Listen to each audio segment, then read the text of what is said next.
Boa tarde, queridos e amados ouvintes. Mais um programa que vai ao ar, que é o programa Viver Bem, aqui da nossa querida e amada Rádio Catedral, FM 106.7. E hoje um tema muito interessante, como todos os domingos, temas interessantes, né? E hoje falaremos sobre o espírito contemporâneo, a característica do espírito contemporâneo. Para abordar esse tema, o convidado que vocês pediram que o convidasse novamente é o Dr. Victor Lima, que é psicólogo clínico, é da paróquia de São Simão, em Belford Roxo, tem consultório no Largo do Machado e tem consultório virtual também. Ou seja, ele atende online, é o convidado do programa Viver Bem de hoje. Boa tarde, doutor Vitor. Uma alegria tê-lo novamente. Boa tarde, Sônia. Boa tarde, ouvintes. Prazer estar aqui novamente para poder falar de um tema que é bastante pertinente, também um pouco complexo, tá? E conforme a gente for desenvolvendo aqui, vocês vão perceber o porquê que ele é complexo. E espero estar atendendo aí o que vocês passaram para mim, para eu poder tentar destrinchar, porque não é fácil falar sobre o modo de agir, né, do ser humano hoje, no século XXI, contemporâneo, né? Isso que quer dizer o espírito, né? Como é que a gente tem agido, o que é tão característico em relação às nossas atitudes atualmente, e será que isso está dando bom ou será que está dando ruim? A gente vai descobrir já já. E o seu CRP? Faz uma breve apresentação sobre sua atuação na clínica, seu CRP, se tem especializações, qual o público que atende. Perfeito. Meu CRP é o 05-72243. Estou fazendo atualmente uma especialização em logoterapia pela UVF, da Logo Rio também, né? Eu atendo, como se colocou, virtualmente e também atendo na clínica Victor Frankl presencialmente e online aqui no Largo do Machado. É palestrante também? Sim. Faço palestras quando surge, dos temas mais variados possíveis também. Sempre que tem uma oportunidade, eu coloco, como eu coloquei num programa que eu fiz aqui também passado, eu já falei sobre a psicologia do investimento, a psicologia do investidor, no caso, né? Como é que a música afeta a nossa saúde psicológica. Já falei sobre as questões em relação ao século XXI também, né, de certa forma, como é que tem atravessado a gente, o nosso jeito de ser.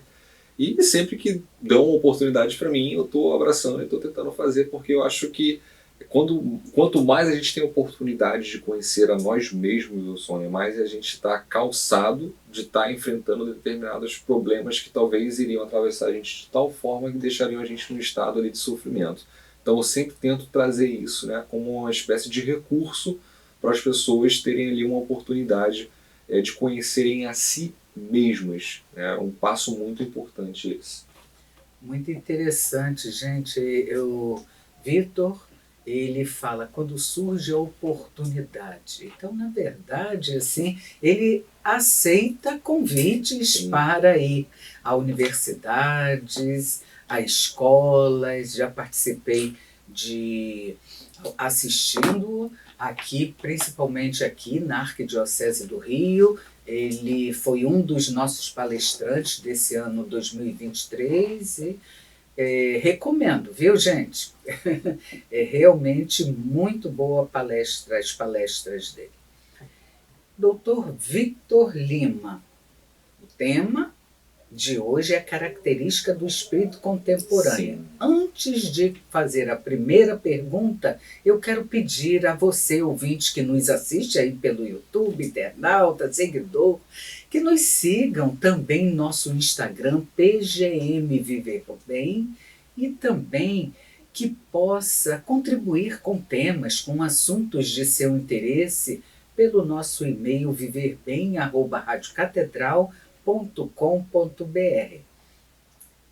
Nosso canal no YouTube, nossos programas também ficam gravados no canal da Rádio Catedral, é só digitar lá o caminho Viver Bem, programa Viver Bem que nos encontra. E agora, doutor Vitor, o que é o espírito? Vamos fazer um contexto para os nossos ouvintes. Perfeito. Eu vou começar com uma exposição em alemão dessa Olha. palavra. Quando a gente estuda psicologia, né, a gente sempre se esbarra com uma palavrinha em alemão que é exatamente isso. O que é o espírito da época? É Zeitgeist, o nome desse espírito contemporâneo. O que é isso? Né? O espírito contemporâneo é o jeito de agir, é a forma como a gente enxerga o mundo, como que nós temos ali um certo tipo de modus operandi bastante característicos em cada época. Né? E o espírito, dentro dessa perspectiva um pouco mais filosófica, é tudo aquilo que atravessa a gente nesse momento em específico. Então, hoje, século XXI, qual é o Zeitgeist?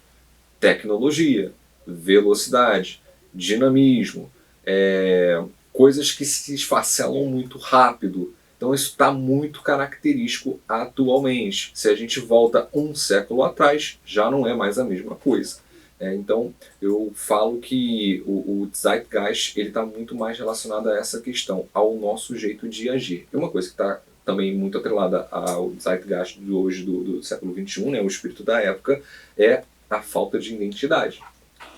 Quantas pessoas hoje já não mais reconhecem a si mesmas, né? Não sabem o que elas estão fazendo, não sabem por que elas estão fazendo o que né, dentro ali do contexto delas, se elas realmente estão num direcionamento, e ficam nessa questão dúbia consigo mesmas, né? Quem eu sou, para onde é que eu estou indo, o que eu estou fazendo, será que o que eu faço realmente é algo que eu gosto, é algo que realmente está me chamando? Então esse tipo de questionamento ele é bastante comum, inclusive em clínica. Eu costumo falar bastante, né, quando eu faço algumas palestras, que as questões filosóficas desses questionamentos elas estão muito mais presentes do que necessariamente uma questão mais biológica em si. Né? As pessoas elas têm uma construção de vida que é até relativamente boa, mas essa questão mais voltada para essa postura de agir no mundo, ela só está com pergunta, não tem resposta. Elas já não sabem mais o que estão fazendo. Então tem até uma frase muito interessante, né, no livro de Confissões ali, né, do Santo Agostinho, e ele fala em latim, mihi quastio facto sum, traduzindo, tornei-me um enigma de mim mesmo. E eu vejo exatamente isso. Pessoas com vários enigmas a respeito de si próprias, cada vez mais tendo dificuldade de responder. Quem eu sou? Curiosidade. Trabalhei no RH, em RH de 2 empresas. Como estagiário, tive uma experiência bastante vasta ali dentro dessas 2 empresas que eu trabalhei. E eu era o responsável por fazer entrevista. Nossa, quando eu pegava os candidatos ali, Sônia, para poder fazer a entrevista, perguntava ficha técnica, o cara era muito bom, muito bom. Chegava e perguntava, fulano, agora vamos falar um pouquinho de você. Quem é você? Aí vi o grilo, cri, cri, cri, cri, cri. Tinha uma dificuldade tão gigantesca, né, das pessoas falarem a respeito de si próprias, que estava estampado. Era praticamente 98% dos candidatos que eu entrevistava. Chegava nesse ponto, tinha uma dificuldade gigantesca em falar sobre si. Esse é uma característica do espírito da nossa época, né? A dificuldade de saber quem nós somos. É bem interessante, né? Gostei da pergunta, primeiro, o que é o espírito, e eu diria, para complementar, que amparada na palavra sagrada, na Bíblia, eu diria que o espírito é a força que nos dá a vida. E também me lembro de Frankl, Viktor Frankl, o pai da logoterapia, psiquiatra vienense, filósofo, enfim, austríaco. Ele, falando da dimensão, quem é a pessoa humana, ele categoriza, né, a pessoa humana no viés, na dimensão também espiritual. Essa foi a grande sacada de Frankl. Ele diz que o homem não é só o poder, não pode se movimentar só o poder, nem só o prazer, e ele sobe nos ombros de 2 gigantes, Alfred Adler e Freud, Sigmund Freud, que é o pai da ciência e psicologia, e enxerga mais alto porque ele enxerga a espiritualidade do homem. Então, quando falou de espírito, eu pensei nessa categoria constitutivas do ser humano, que são as dimensões bio, psíquico, social e espiritual, gente, que nada tem a ver com religião. E para não haver equívocos, a logoterapia, que é uma das abordagens, né, ela vai reconhecer a dimensão espiritual como uma dimensão que vem do nous, noética, justamente para focar essa espiritualidade, né? E Frankl, ele batiza essas categorias ou essas dimensões como uma ontologia dimensional. Mas eu me empolgo tanto, vamos passar para outra pergunta, porque eu só quis complementar dizendo que o espírito é a força que nos dá a vida e que nos move. E é claro, todos nós, seres humanos, pessoas humanas, temos nossa espiritualidade. Você quer... Só fazer um complemento do complemento. Mas é assim mesmo. O bom desse programa é porque nós podemos ter essa troca e esse complementar. Perfeito. Para quem não sabe, a OMS, se eu não me engano, em 1984, colocou a dimensão espiritual como um fator de saúde. De proteção da saúde mental. Exatamente. Para vocês verem como que essa parte ela é importante na nossa constituição enquanto indivíduo. Ou seja, a gente tem ali a nossa parte mais social, a nossa parte biológica, a nossa parte psíquica e a nossa parte espiritual, tá? Que, como a Sônia bem colocou aqui, não é necessariamente relacionada à religião somente, né? É um campo muito mais amplo do que parece. E quando a gente está, de certa forma, padecido, né, ou a gente está enfrentando uma dificuldade em alguma dessas 4 dimensões, a gente cai em sofrimento. E assim, a parte espiritual que constitui a gente enquanto ser humano é onde, por exemplo, vive ali a parte dos seus valores, dos seus princípios, daquilo que orienta você. É exatamente essa força motriz que move a gente a fazer aquilo que nós estamos dispostos a fazer. É uma coisa que vem bem de fora, mas que tem um impacto tão grande dentro da gente, que quando a gente se vê conectado nesse modo, né, dessa forma, a gente vai como se fosse um tanque, nada vai parando a gente, porque a gente está sendo orientado em relação a isso, né, a parte mais transcendente da gente. A nossa capacidade, por exemplo, que o próprio Viktor Frankl fala de autotranscender, está ligado a isso. Você consegue se imaginar para além do seu momento presente fazendo coisas que você ainda não fez. Um exemplo pessoal. Quando eu estava na faculdade, eu me via dando palestras, estando em programas de rádio, podcast ou algo do tipo, e hoje eu estou aqui. Ou seja, eu não previ o futuro, eu só me vi imaginando fazendo isso lá no passado e isso me orientou a chegar aqui. Então essa é uma característica bem peculiar da dimensão ali espiritual. Esse foi o complemento do complemento. Agora, uma pergunta também interessante que chega é o que significa agir com o espírito da contemporaneidade. Chega da produção. Perfeito. Hoje a gente tem um mundo onde ele está sendo orientado por essa consumação da velocidade. Então, quando a gente vê como nós estamos agindo, né, como o ser humano em si está agindo, ele quer tudo para ontem. Ele vê a informação brotando na frente dele. O mundo, inclusive, está se tornando um mundo bastante preguiçoso. Qualquer tipo de esforço, né, de ação que tem ali algum tipo de esforço, está sendo cada vez mais reduzido. Um exemplo que eu sempre cito. A gente vai no shopping, hoje você não tem mais que friccionar as mãos para poder fazer o sabão. O sabão já sai da máquina, já sai espumando. Então, assim, é uma característica onde a gente cada vez mais está fazendo menos coisas e isso não necessariamente é algo bom para a gente. A própria questão da ansiedade está aumentando oriunda disso. Por quê? A gente hoje não tem mais uma coisinha chamada paciência. A gente quer tudo para amanhã. Você quer construir um império, você quer construir algo bom, algo de positivo na sua vida, você quer que isso aconteça amanhã. Por quê? Porque você vai para as redes sociais, vê aqueles vídeos virais da pessoa filmando um nada, ela vai lá, faz um estalo com o dedo assim e do nada constrói uma casa gigantesca. E a gente acaba inundando a nossa cabeça, o nosso imaginário, com essas imagens, e a gente acha que as coisas acontecem assim, mediante um estalo. E não é. Veja a dinâmica das redes sociais, por exemplo. Não sei se você já parou para perceber, ouvinte, e também Sônia. Não tem fim no feed. Você rola o Instagram, ele vai, e não acaba. E a gente acha que a vida é assim, né? Desse jeito. Neste domingo abençoado, estamos abordando o tema A Característica do Espírito Contemporâneo.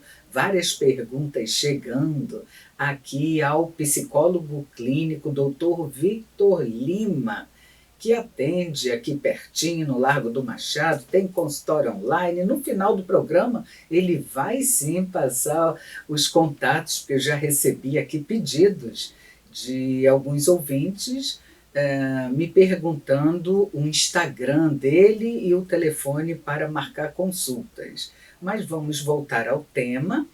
E a pergunta que nos chega é: o que é espiritualidade para a psicologia, Vitor? Perfeito. A espiritualidade para a psicologia, acho que eu até cheguei a antecipar um pouquinho, né? Falou um pouquinho. Ela é uma dimensão que constitui a gente enquanto indivíduo, onde ali ficam os nossos princípios, os nossos valores, uma espécie de norte, uma espécie de bússola, sabe? Então, quando a gente vai falar sobre conceitos, por exemplo, ali, né, no campo da espiritualidade, é onde fica armazenado isso. O nosso envolvimento com a religião também está ali dentro, né? Então, todas as coisas que fazem um certo tipo de ordenamento, que faz a gente ser humano, é a nossa dimensão espiritual. Por exemplo, você nunca vai ver um cachorro se perguntando qual é o sentido da vida. Não, você pode até ver um gorila, né, um macaco, que biologicamente falando se parece bastante com um ser humano, ele numa posição de pensamento, mas ele não está pensando. A noção de tempo, por exemplo, Sônia, é uma coisa que diz respeito à questão espiritual, porque o passado, só a gente tem essa noção do passado, só a gente tem essa noção do futuro também. E é exatamente o campo da espiritualidade que faz isso. Acho que eu cheguei a falar isso no outro programa e vale a pena repetir aqui também. Nós temos uma característica imanente. O que é a imanência? A imanência é tudo aquilo que diz respeito à concretude, aquilo que existe de concreto. E temos a característica transcendente, aquilo que está para além do concreto. E é por isso que a gente consegue se ver fazendo coisas no futuro. Então, quando você estabelece uma meta para a sua vida, você está usando a sua característica transcendente. Você está fazendo essa autotranscendência ali. Então, a espiritualidade ela diz respeito a essa nossa capacidade de estar para além do momento presente, né? Eu acho isso bastante interessante, porque isso norteia bastante a nossa vida. E hoje em dia, né, essa característica peculiar ali do espírito contemporâneo é essa. A gente não está tendo mais necessariamente uma projeção para frente, né? Uma projeção do que a gente vai ser, de quem nós vamos ser, do que nós queremos ser. Tem um filósofo muito bacana chamado Julián Marías, que ele falava que o homem ele é instalação e vetor. Quem é da área da física vai saber muito melhor do que eu. A força vetorial, tudo aquilo que aponta para uma direção. Instalação, porque a gente está inserido num contexto presente. Vetor, porque a gente sempre está apontando para uma coisa lá no futuro. Tem um autor chamado Joseph Campbell, que ele tem um livro muito famoso chamado O Herói de Mil Faces. E ele conta a respeito do ciclo metamitológico. O que é o ciclo metamitológico? Você vê exatamente essa composição de instalação e vetor. Uma coisa no presente que talvez te incomode, você apontando para um futuro que é bom. E quando você chega nesse futuro, ele se torna seu presente. E aí você pode ter um certo tipo de decadência que faz com que você caia numa situação que seja desconfortável e você de novo aponta para um futuro que seja melhor.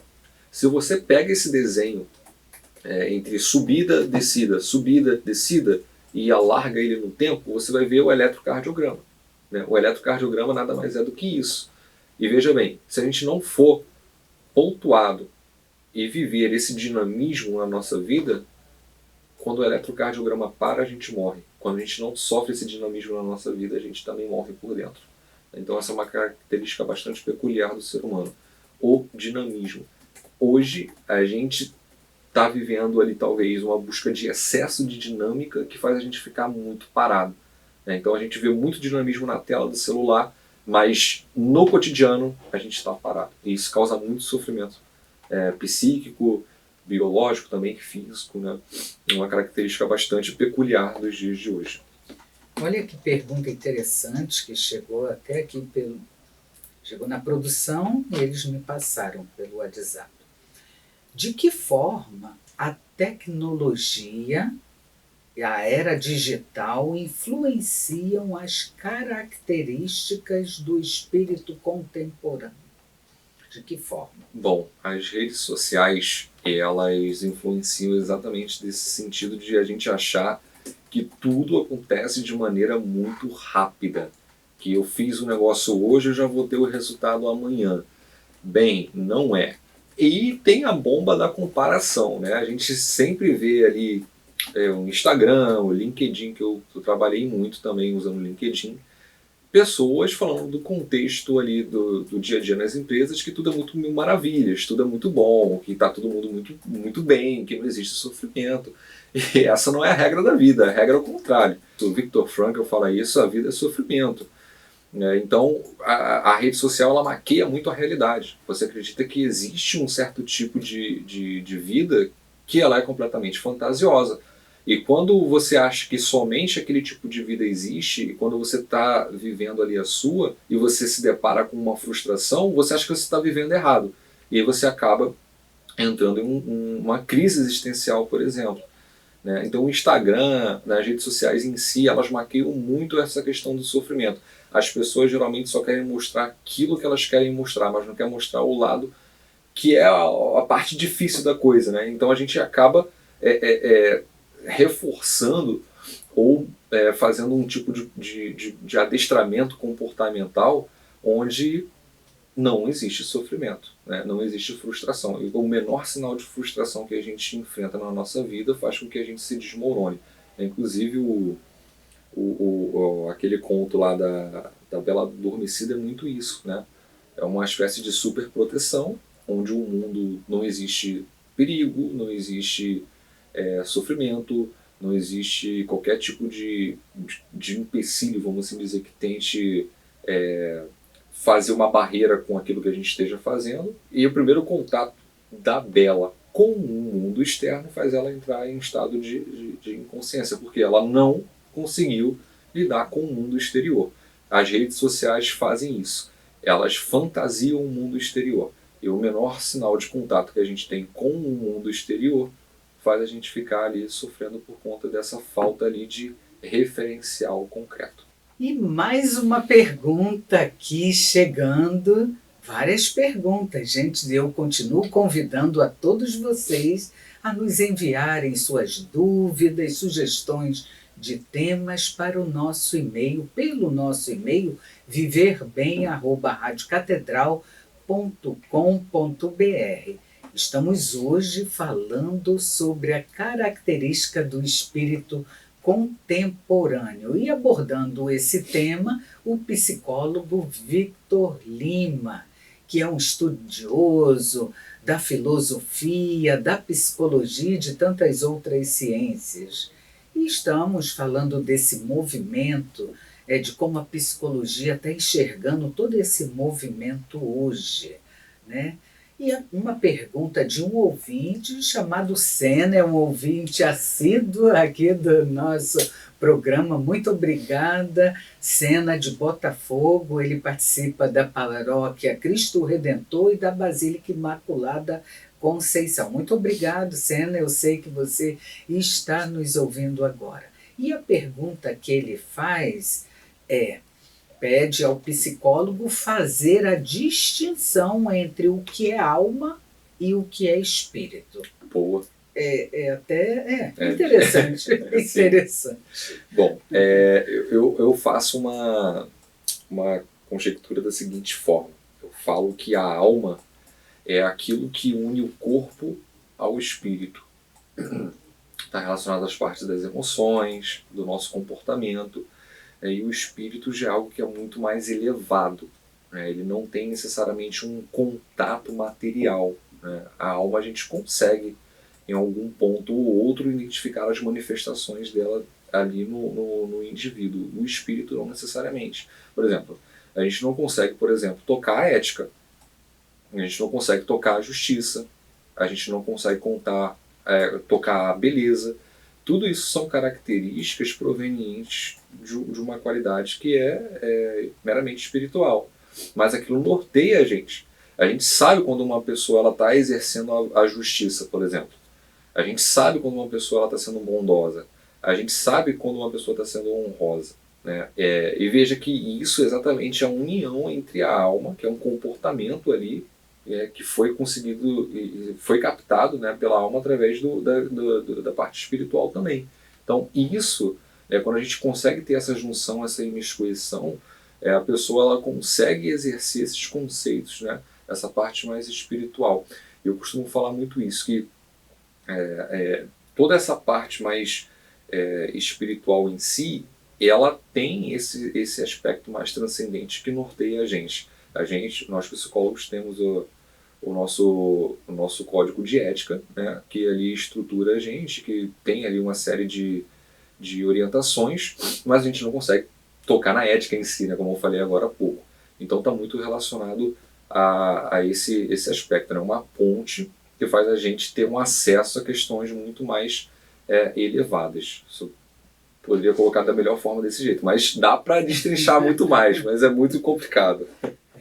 Eu costumo lembrar da psicologia também, lá atrás, e um professor citando que a alma nos anima, é aquilo que nos anima.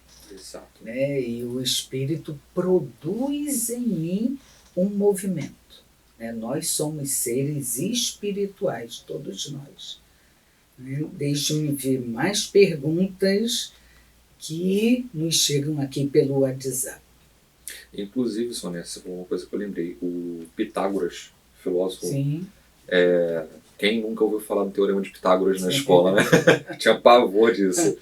O Pitágoras, ele foi o primeiro filósofo a conceituar a alma, que é exatamente isso. O princípio ali que move a gente. Você percebe que ele surgiu da física, A alma é um conceito que surgiu da física grega. E é tudo aquilo que provém um movimento nos seres humanos. Quando retira a alma do nosso corpo, a gente não se movimenta mais. E é exatamente quando a gente chega no estado da morte. A morte é isso, quando tem a separação segundo ali a perspectiva do Pitágoras, que eu acho bastante genial também. Interessante. E tem outras perguntas. Olha que interessante essa. O que gera a falta de identidade? E depois desta resposta, nós faremos mais um intervalo. É isso, produção? É isso. Perfeito. O que gera a falta de identidade é exatamente o fato da pessoa não saber quem ela é. Aí a gente tem duas perspectivas de viver na vida que o próprio Frankl colocou bastante pertinentes. A gente está fazendo as coisas por conta do quê? É porque está todo mundo fazendo? É porque alguém mandou eu fazer?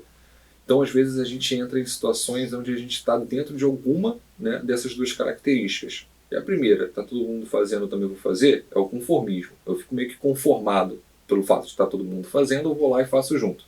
E o totalitarismo, que é quando alguém manda eu fazer. Ou seja, não sou eu me posicionando. Eu não estou tendo ali a minha autenticidade.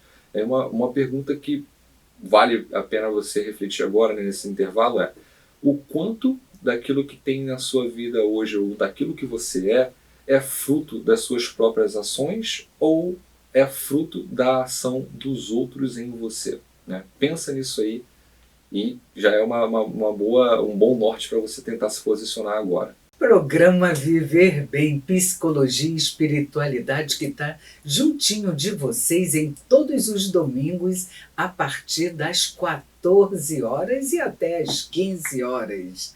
E hoje, abordando o tema sobre o espírito contemporâneo, eu estou com o psicólogo Vitor Lima, nosso convidado de hoje, deste domingo maravilhosamente abençoado. E perguntas chegando. O que gera a falta de identidade já foi feito e qual é o papel da cultura neste contexto social? Gostei muito desta pergunta. Perfeito, Sônia. Essa é uma pergunta que ela tem tudo a ver com o espírito da época. E quando a gente olha a cultura tem o radical cultus, né? Que é o mesmo de cultivar, de onde vem a palavra cultivar. E o que a nossa cultura está cultivando? O que ela está gerando? A gente não tem necessariamente uma cultura hoje que está apontando para a questão do espírito transcendental. Na verdade, ela está apontando para o espírito imanente, né? O que é o espírito imanente? A parte imanente é tudo aquilo que pode ser corrompido. Então a gente está tendo uma perspectiva hoje muito mais materialista. A parte da consumação ela tem crescido. A gente hoje vê lançamento de smartphones a cada ano. Daqui a pouco vai ser 6 meses. Então, veja, você compra os seus produtos, os seus eletrodomésticos, eles já estragam numa facilidade que assim, é incrível, né, o quanto que isso acontece. É muito rápido. Na época dos meus pais, eles falam para mim, poxa, eu comprava uma geladeira, ela durava 20, 30 anos, e isso é verdade. Meus pais têm uma geladeira que é mais velha do que eu, está funcionando lá em casa, e já a geladeira que eles compraram um pouco mais recentemente já está tendo alguns defeitos ali. Então percebe como é que a cultura ela tem um impacto hoje na nossa vida em relação a isso.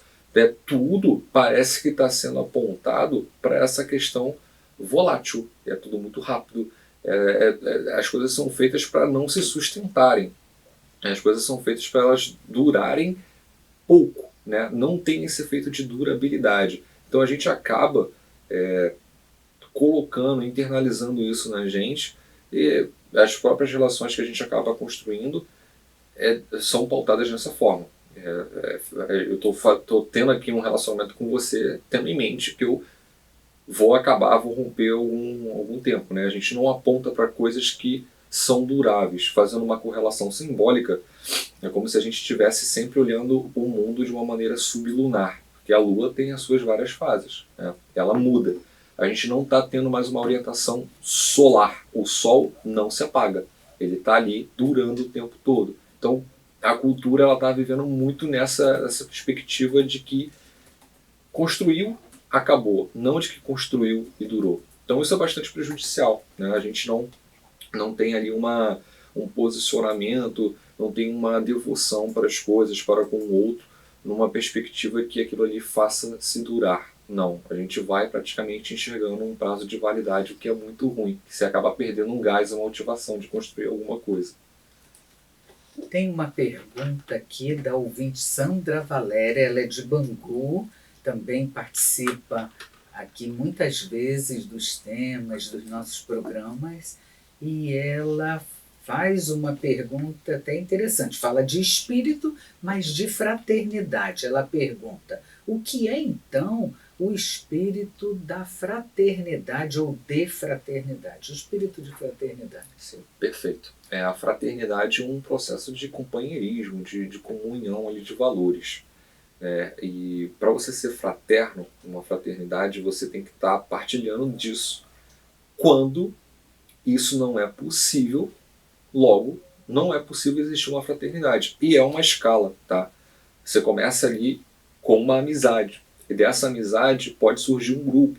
Então, perceba que um grupo em si, ele tem esse princípio de fraternidade, porque a gente está ali partilhando dos mesmos valores, das mesmas coisas que a gente conhece especificamente, daquilo que a gente enxerga. E isso faz com que se estruture esse princípio de fraternidade. Então a gente vê várias entidades que são que surgem através disso. A própria Organização Mundial da Saúde é um exemplo, o Conselho Federal de Psicologia é outro, né? A Associação Brasileira de Psiquiatria é outro, a Ordem dos Advogados Brasileira, e assim sucessivamente. Né? A gente vê ali uma instituição que a gente pode ir destrinchando, né, em escalas, onde depois tem os seus grupos e ali tem um indivíduo. Tudo isso está convergindo ali para um mesmo princípio, né? E esse princípio estrutura. Né? Esse princípio, inclusive, ele tem essa questão ali do espírito norteador. Né? Isso faz as pessoas se direcionarem para um objetivo em comum. Perfeito. Né? Eu gosto muito dessa objetivo como essa expressão. Né? Eu digo que esse objetivo comum da fraternidade é uma expressão de amor que deve ser universal, que significa a busca pela união, cooperação, solidariedade, generosidade e eu diria mais ainda, é o sonho de Deus e que todos nós, apesar de nossas diferenças, possamos ser fraternos um com os outros. E eu diria mais ainda que também é o sonho de Viktor Frankl no conceito de monantropismo, uma sociedade, uma humanidade unida apesar das diferenças. Ou seja, o amor, a fraternidade nos eleva como ser espiritual que somos. Então, olharmos como uma família única e que possamos, sim, apesar das diferenças, fazermos tudo para vivermos uma vida com sentido, que é esse sentido comum. Perfeito. Como agir diferente perante uma sociedade de consumo? Foi uma pergunta que chegou, o ouvinte não quer se identificar. Esse é um grande desafio, porque para a gente primeiro agir diferente, primeiro a gente tem que se conhecer. E o processo do autoconhecimento, ele é um pouco doloroso, porque existem situações, questões, né, fantasmas interiores dentro da gente que atormentam e muitas das vezes a gente não está disposto, não tem a força suficiente para poder estar enfrentando eles ali naquele momento. E o processo do autoconhecimento, eu posso resumir ele numa frase do Santo Agostinho, que ele fala assim: conhece-te, aceita-te e supera-te. Conhecer-te significa, antes de tudo, entender as suas limitações. Porque aquilo que não tem limite, Sônia, não tem forma. Então, se eu pego uma garrafa d'água, se eu pego um copo e ele não tem um fundo, como é que eu vou beber o conteúdo que está ali dentro dele? Não tem como. Isso acontece com a gente também. Se você não coloca um limite, se você não conhece os seus limites, se você não sabe falar assim, ó, eu só sei ir até aqui, como é que você vai se explorar? Como é que você vai explorar o mundo? Como é que você vai conseguir entender qual é a sua força?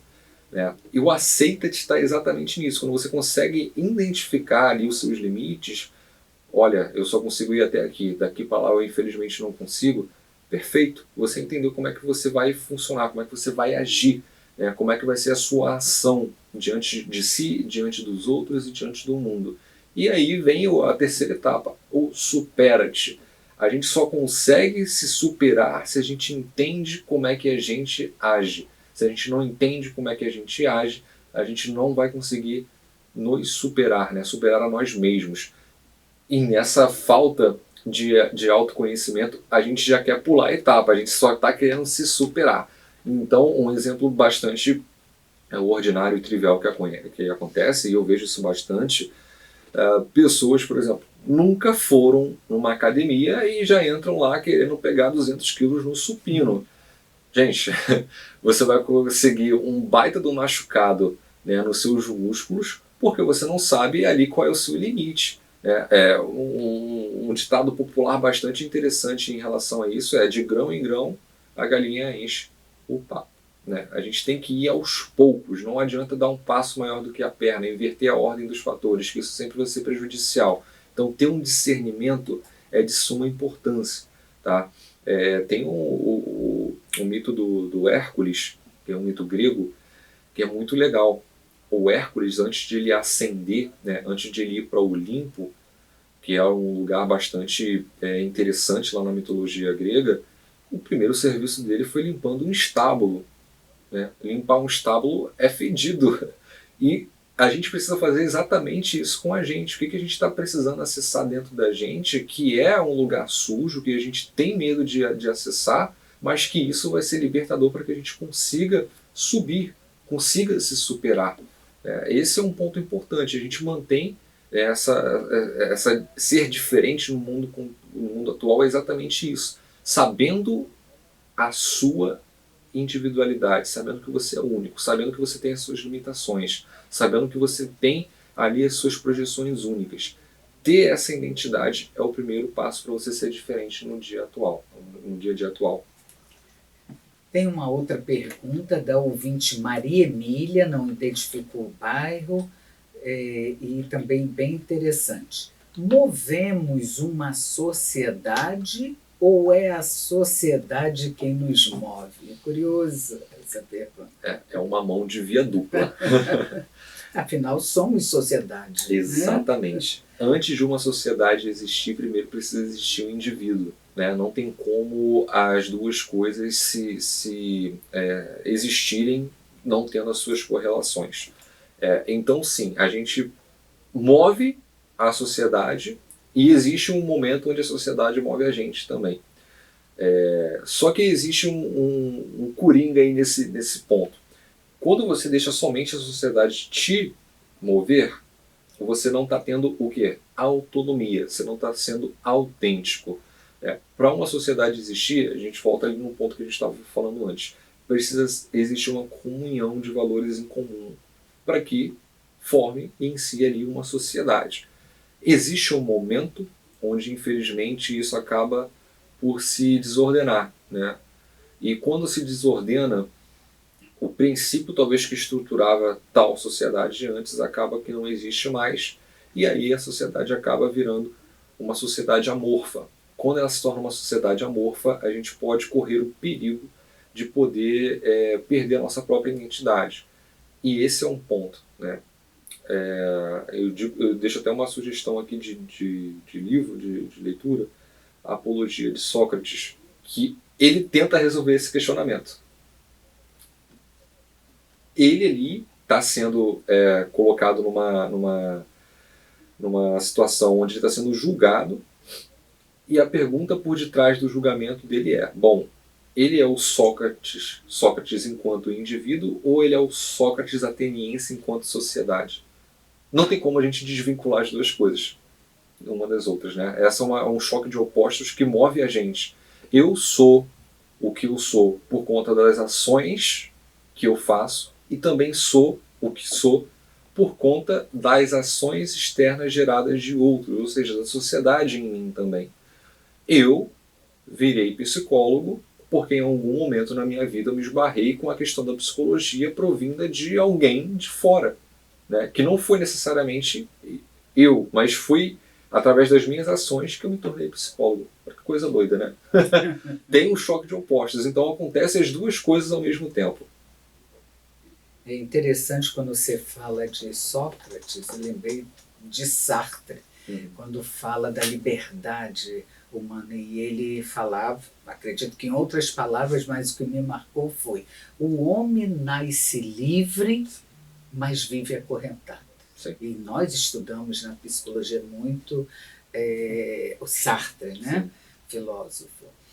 E eu aproveito para fazer essa pergunta, né? O homem nasce livre, mas vive acorrentado? Por quê? Qual é o fundamento disso? Poderia explicar essa expressão aí? Sim. Mas porque o seu contexto me leva a pensar e a lembrar de Sartre. Sim. Eu acho que a questão do acorrentado é porque a gente, por exemplo, está preso, entre muitas aspas, tá, gente? Deixar isso bem claro, muitas aspas, a uma família. Eu não escolhi necessariamente para nascer na família da qual eu nasci. Então a gente está preso, entre muitas aspas, a esse sentido. Em relação a estar livre, eu escolho, por exemplo, a seguir o meu caminho enquanto indivíduo. Por exemplo, o meu pai e minha mãe, eles não necessariamente me obrigaram a escolher um caminho de vida. Eu que escolhi por conta própria. Tive a influência deles, obviamente, em relação à questão dos princípios e dos valores. Outra coisa também que eu posso dizer que é acorrentado no meu caso, e você pode levar isso para o seu contexto também, eu estou preso, por exemplo, a uma condição cardíaca. Eu tenho arritmia cardíaca e prolapso na válvula mitral do coração. Eu não escolhi isso. Porém, eu posso escolher um modo de vida onde o meu modo de vida não vai fazer com que esse meu problema, essa minha corrente, seja prejudicial. Qual é a regra? A regra é que a gente tem uma perspectiva que leva à deterioração das coisas. Mas eu posso também escolher como que isso vai ser. Se eu vou aumentar, né, o processo, se vai ser mais rápido esse processo de deterioração ou não. Eu posso escolher com que isso seja um pouco mais lentificado. Isso, inclusive, é uma lei da física, né? A entropia. O que a entropia fala? A entropia fala que tudo, na realidade, tende a se modificar, tende a se deteriorar. Então, um exemplo simples. Você vai, faz uma viagem, fica 2 meses fora, volta, já está tudo mudado. Tudo mudado. Então, acredito que essa questão de nós sermos livres e estamos acorrentados está muito relacionado a isso. Ao fato de você poder fazer as suas escolhas mediante algumas situações e ao fato de você não estar livre necessariamente em relação a outras, como essa questão da família, a questão do sangue, enfim, né, as doenças que podem vir por conta disso e tudo mais. Ao mesmo tempo, Vitor, quero complementar porque quando Sartre fala nascemos livres, mas vivemos acorrentados, e você contextualiza, né? Eu me recordo também que somos seres livres mas também podemos tomar atitudes, né? Tomar atitudes. E esse acorrentado, me vem à mente as questões das regras, algumas regras que temos em sociedades, digamos também alguns modismos. Estamos acorrentados, por exemplo, à tecnologia. E se a gente não orar e vigiar, a gente perde-se a nossa própria identidade. Hoje vivemos uma síndrome da cabeça baixa, que eu costumo dizer. As pessoas esquecem de olhar nos olhos. Então, de alguma forma, não é uma corrente, gente. Precisamos tomar conta de quem somos. E lembrarmos de nos vigiarmos, porque sem percebermos vamos nos acorrentando ao que rola por aí. Essa síndrome da cabeça baixa, aos modismos, à tecnologia, enfim, claro que eu não estou desmerecendo, tirando o mérito da tecnologia, mas tudo precisa ter um equilíbrio para que nós não, de viver, passamos a sobrevivermos sem nos percebermos. E aí, claro, vai fragmentar a identidade, sim. Mas a produção já nos orienta a fechar o programa. Veja, doutor Vitor, já fica o convite para um próximo e oportuno encontro aqui no programa Viver Bem. Sua participação, como sempre, é brilhante. E eu peço que deixe um comentário, seu contato e uma dica aí, uma mensagem aos nossos ouvintes do programa Viver Bem. Perfeito. A dica que eu quero deixar é que para que você possa se encontrar, você precisa deixar de fazer aquilo que você sabe que é errado. Que quanto mais a gente faz essas coisas, mais a gente se afasta de nós mesmos. Quando você consegue travar isso, você consegue se posicionar. Tá? E é isso, exatamente, a limpeza do estábulo, como o Hércules faz com que você suba e você cresça. E os meus contatos, né, meu telefone, meu WhatsApp é o 991 38 7156. O meu Instagram é o Victor Lima, @Victor Lima com 2 I's e 2 M's. E eu também eu atendo online, clínica online, e também atendo na clínica Victor Frankl aqui no Largo do Machado. No online e no presencial, Exatamente, gente. online e presencial. E está lá o dia inteiro até as 21 horas. E aproveitando aqui, o WhatsApp da clínica para marcar ou com o Victor, ou comigo também, que estou lá, ou com os outros 15 psicólogos da logoterapia, é o 995066463. E eu quero fechar o programa também passando uma mensagem. Eu quero dizer que o comportamento humano é um assunto fascinante, né, gente? E ao mesmo tempo é complexo. E tem sido estudado intensamente por nós psicólogos, por filósofos, por antropólogos, e um dos principais aspectos é esse comportamento do comportamento humano, é a capacidade de aprender e realizar mudanças. Então, nós sim podemos desconstruir muita coisa, porque somos pessoas que podemos decidir, ou seja, tomar atitude. E quando mudamos para melhor, evoluímos e aprendemos, sabe o que, gente? A vivermos bem a vida que a gente tem. Seja um domingo abençoado e até o próximo programa.